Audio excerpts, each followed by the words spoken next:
दोस्तों, सबसे पहले सब्सक्राइब करें, नोटिफिकेशन बेल दबाएं और सबसे पहले वाली ऑप्शन ऑल करें, जिससे हमारी आने वाली नई वीडियो की नोटिफिकेशन आपको फ़ौरन मिल जाएगी। जय श्री राम भक्तों। दोस्तों, जो हमने वीडियो में प्रश्न पूछा था कि बर्बरीक का वध किसने किया, तो उसका उत्तर है भगवान श्री कृष्ण जी ने। चलिए आज की कथा श्रवण करते हैं। आज की कथा है चतुर ब्राह्मण और चार बतासे। आइए कथा श्रवण करें। बहुत समय पहले की बात है।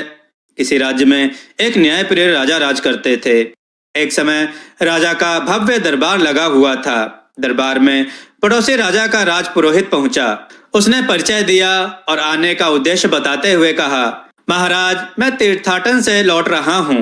आपका यश दिग दिगांतर में फैला हुआ है, इसलिए सोचा कि क्यों न आपके दरबार के दर्शन कर लूं। फिर उसने झोले में हाथ डालकर बतासे निकालते हुए कहा, महाराज, ये चार बतासे चारों धाम के प्रसाद हैं। इन्हें आप उपस्थित दरबारियों में समान रूप से वितरण करवा दें। राजा चिंतित हो गया, किंतु उसने चार ईमानदार दरबारियों को बुलाकर प्रसाद वितरण का भार सौंपा। चार ही बतासे में समान रूप से वितरण दुष्कर था, इसलिए वे एक दूसरे को देखने लगे।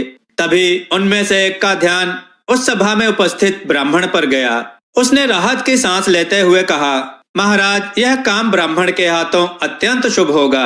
राजा ने प्रसन्नता पूर्वक कहा, शुभस्य शीघ्रम, और ब्राह्मण को इसका दायित्व मिल गया।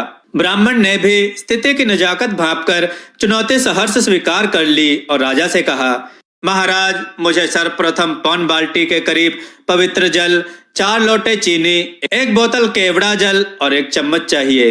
तब तक चुक्कड़ की भी व्यवस्था करवा दें। सभी सामान तुरंत उपलब्ध हो गए। ब्राह्मण ने सुगंधित शरबत बनाया और ऊपर से चारों बतासे चूर कर डालने लगे। एक दरबारी ने चौंकते हुए कहा, अरे रे ब्राह्मण, ये क्या कर रहे हैं? और तुरंत महाराज की ओर देखकर ब्राह्मण की ओर इशारा करते हुए कहा, महाराज, इन्होंने तो बताशे का सर्वनाश ही कर दिया। ब्राह्मण ने धैर्य रखते हुए कहा, श्रीमान, आप घबराइए नहीं, मुझे अपनी जिम्मेदारी भली भांति याद है। मैं महाराज की इच्छा के अनुरूप ही कार्य कर रहा हूँ।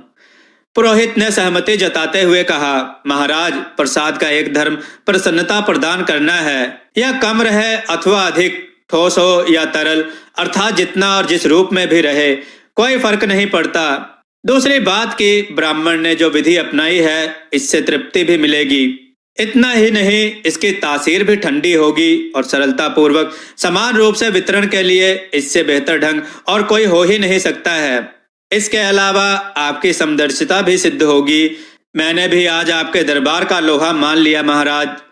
ब्राह्मण ने सभी को अपने अपने चुक्कड़ के साथ कतार में लगवाकर समान रूप से प्रसाद का वितरण करवा दिया।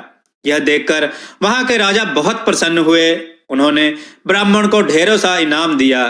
दोस्तों, आपको यह कथा कैसी लगी? अपने विचार और सुझाव कमेंट में जरूर दें। हमारी कथाओं को लाइक करें, हमारे चैनल को सब्सक्राइब करना ना भूलें। हमारी कथाओं को शेयर जरूर करें, जिससे लोगों को उत्तम से उत्तम ज्ञान प्राप्त होता रहे। जय श्री राम भक्तों।